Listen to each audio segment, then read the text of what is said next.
மகாபெரிவா சரணம். ஸ்ரீமன் நாராயணியம் தசகம் 1 தசகம் 1 பகவதः ஸ்வரூபம் மாஹாத்மியம் ச.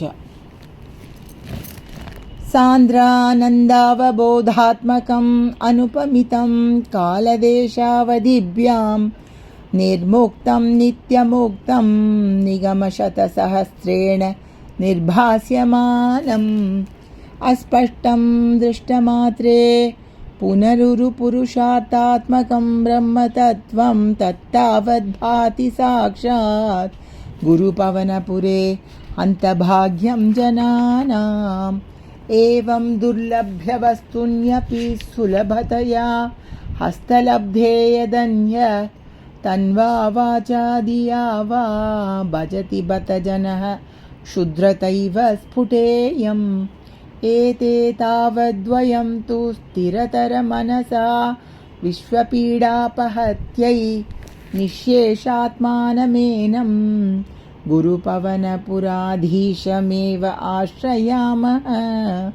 సత్వం యత్తత్పరాభ్యాం అపరికలనతో నిర్మలం తేన తావత్ భూతైర్భూతేంద్రియైస్తే వపురితి బహుశః శ్రూయతే వ్యాసవాక్యం. తత్వచ్చత్వాత్ యదచ్ఛాదితపరసుఖజిద్గర్భ నిర్భాసరూపం తస్మిన్ ధన్యారమంతే శృతిమతిమధురే సుగ్రహే విగ్రహే తే. నిష్కంపే నిత్యపూర్ణే నిరవధి పరమానందపీయూషరూపే నిర్లీనానేకముక్తావలి సుభగతమే నిర్మల బ్రహ్మసింధౌ. కల్లోలోలాసతుల్యం ఖలు విమలతరం సత్వమాహుస్తదాత్మా కస్మాన్నో నిష్కలస్త్వం సకల ఇతి వచః త్వత్కలాస్వేవ భూమన్. నిర్వ్యాపారోపి నిష్కారణమజ భజసే యత్క్రియామీక్షణాఖ్యాం తేనైవోదేతి లీనా ప్రకృతిరసతి కల్పాపి కల్పాదికాలే.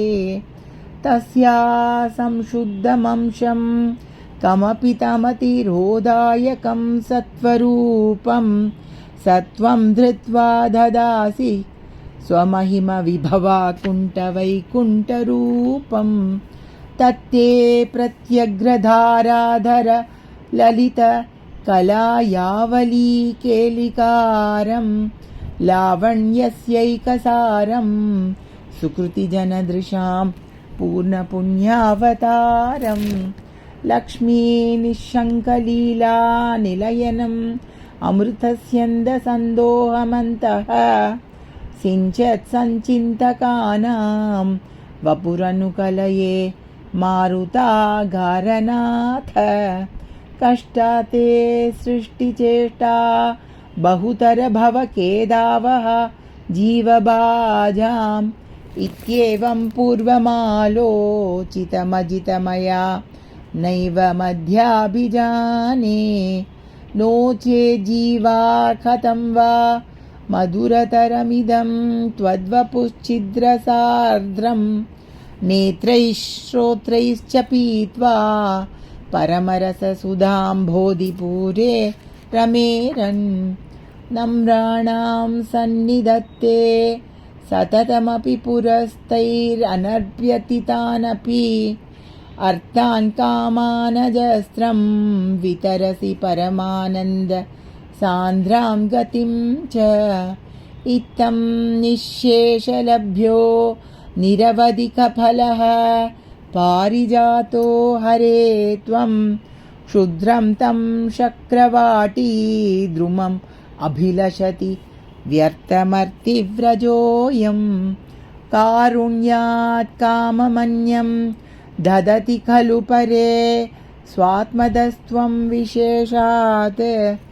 ఐశ్వర్యాదీశతేన్యే జగతి పరజనే స్వాత్మనోపీశ్వరస్త్వం. త్వయ్యుచ్చైరారమంతి प्रतिपदमधुरे चेतना स्फीतभाग्याः त्वं चात्मा राम एवेति अतुलगुणगणाधार शौर्ये नमस्ते ऐश्वर्यं शङ्करादीश्वरविनियमनं विश्वतेजोहराणां तेजसंहारि वीर्यं विमलमपि यशो निःस्पृहैश्चोपगीतम् अङ्गासङ्गा सदा श्रीः अखिलविदसि न क्वापि ते सङ्गवार्ता तद्वातागारवासिन् मुरहर भगवत् शब्दमुख्याश्रयोऽसि श्रीकृष्ण शरणं मम गोपिका जीवनस्मरणं गोविन्द गोविन्द।